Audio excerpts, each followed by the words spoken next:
people have to understand that there is a difference between Western Kenya and Rift Valley in terms of the lingua.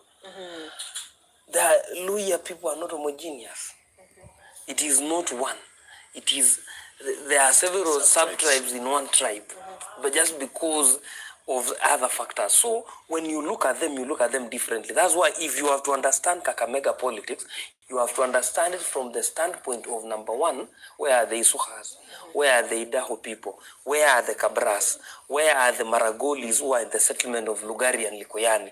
That way you will understand the Western politics. And you have to understand, and that's why there are places where Kenya Kwanza have pushed it into a battleground, like Vihiga and the others. And there are places like Busia, where ODM has maintained it as a stronghold. What do we say is a stronghold? Because if you look at the results trickling in, ODM will be above 63%. We will term it as stronghold because it's above that number. But if you look at Bungoma, and Bungoma has around 700 or 600,000 registered voters. If you lose such a huge chunk, where do you gain such a number without? And then you have to understand that for the first time in Mombasa County, there are places where ODM has lost, or Raila Odinga has lost the election.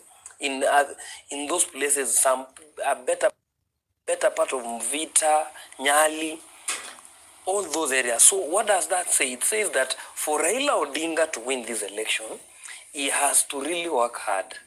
And I don't know now how working hard is because the votes are already in the portal. Well, but we can't count on that. Look, I'm just going to give each of you an opportunity. So very quickly, just to make your closing remarks as we wind up, because we need to hand over to the next block, which is the Swahili block. But before that, a quick update on the numbers here on our elections.nation.africa. The total votes cast as of now, 2 minutes to 6 p.m. William Ruto is leading by 52.46%. Raila Odinga at 46.90%. George Wajakoya 0.42%. David Wahiga Mwaura 0.22%. And this is out of a total of 5,728,270 total votes cast. I think I'm going to begin with Peter. Moving forward. We won't have time to discuss much deeper issues with regards to this election right now with us on the set, but a quick message, as we, now this is the final leg, just a quick message to Kenyans and of course, what we expect.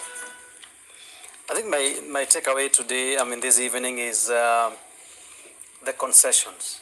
I think that's the highlight for today. The concessions are quite critical and people are graciously conceding. And going beyond conceding to thanking the voters for having given them a chance to serve, that privilege to serve. I think that's the message that we should carry away this evening. Because before we've seen, like we've seen the last time Honorable Kamunya lost, he wrote a protest letter to the voters, saying how thankless they are. Now this time around, I think he's been able to say, yes, I concede and I thank you. I think that's important. To reconcile with your voters, even where they don't vote for you or they don't give you another chance. I think that's critical for me. All right, Gabriel. Mine, I'm still looking at the numbers coming up, and from what I think I'm seeing at this point, I've actually moved a little bit to now start asking who will get more foot soldiers than the other. When I am talking about other members of parliament and also the Senate, because this is also key and very critical.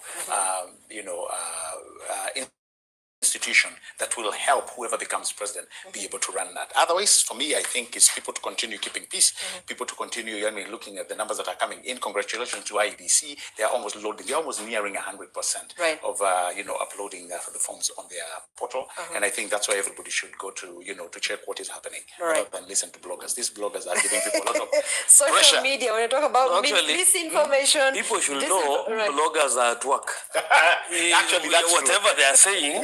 might not be right but as per the public standards, but they are pushing a narrative. So, but you do know how. I mean, this is a sensitive area. But you know now also, Zainab, there is something you can't run or use so many things to hide pregnancy. It will show.